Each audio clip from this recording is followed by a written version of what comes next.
আজকে তোমাদের সাথে রাভা ইডলি রেসিপি শেয়ার করব। নর্মাল যেরকম আমরা সুজির ইডলি বানাই অনেকটাই সেরকম, তবে একটু অন্যরকম। ব্যাঙ্গালোরে যখন গেছিলাম এমটিআরে প্রথম এই রাভা ইডলি খেয়েছিলাম এবং আমার ভীষণ ভালো লেগেছিল খেতে।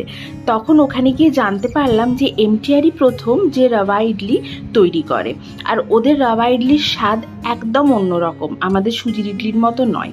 তাই বাড়িতে এসে ভেবেছিলাম যে একবার হলেও এটা ট্রাই করে দেখব।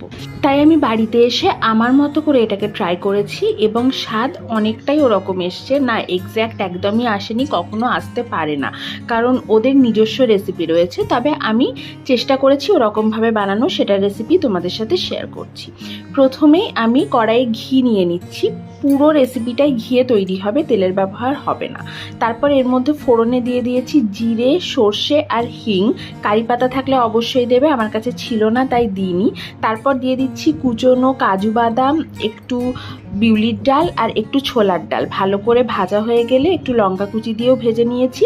তারপর 1.5 কাপ পরিমাণ সুজি দিয়ে ভালো করে ভেজে নিয়েছি। সুজিটা ভাজা হয়ে গেলে ওটাকে নামিয়ে ওর মধ্যে যতটা পরিমাণ সুজি ততটা পরিমাণ দই দিয়েছি। দই দিয়ে ভালো করে মিক্স করে নিয়েছি। তারপর সামান্য একটু জল দিয়ে একটা মোটামুটি খুব পাতলা নয় আবার খুব ঘনও নয় এরকম একটা ব্যাটার তৈরি করে এটাকে রেস্টিং টাইমে রেখে দেবো অন্তত 10 মিনিট, যাতে সুজিটা একটু ফুলে যায়। এবার বাটিগুলোকে গ্রিস করে নেব। আমি আগেই বলেছি যে এটাতে কোনো তেলের ব্যবহার হবে না, তাই বাটিগুলোও আমি ঘি দিয়েই গ্রিস করছি। আর এমটিআরে দেখেছিলাম যে প্রত্যেকটা সুজির ওপরে ঠিক এরকম 2টো কাজু বাদাম দেওয়া আছে, তাই আমিও একদম নিচে 2টো কাজু বাদাম দিয়ে দিলাম। এরপর 10 মিনিট পর দেখো ব্যাটারটা আরও বেশ খানিকটা ঘন হয়ে গেছে, কারণ সুজিটা ফুলে উঠেছে। তাই ওর মধ্যে আরও খানিকটা জল অ্যাড করে ভালো করে ওটাকে মিশিয়ে নিলাম এবং এরকম কনসিস্টেন্সির একটা ব্যাটার তৈরি করলাম। এরপর এর মধ্যে দিয়ে দিলাম খাবার সোডা, মোটামুটি 1/4 টিস্পুনের মতো। সেটা দিয়ে ভালো করে মিশিয়ে নিয়ে এবার বাটির মধ্যে ব্যাটারটাকে ঢেলে দেবো। পুরোপুরি ভর্তি করব না, অর্ধেক ভর্তি করব।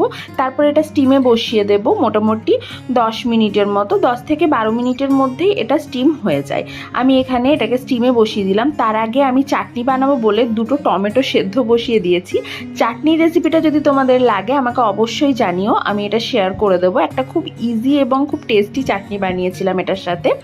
10 থেকে 12 মিনিট এটাকে স্টিম করে নিলেই আমাদের রাভা ইডলি কিন্তু একদম রেডি। এরপর এটাকে ঠান্ডা করে নিতে হবে।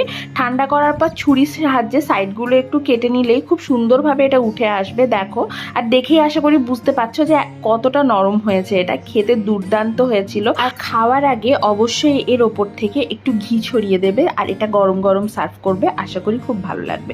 চলো আজ এটুকুই, টাটা।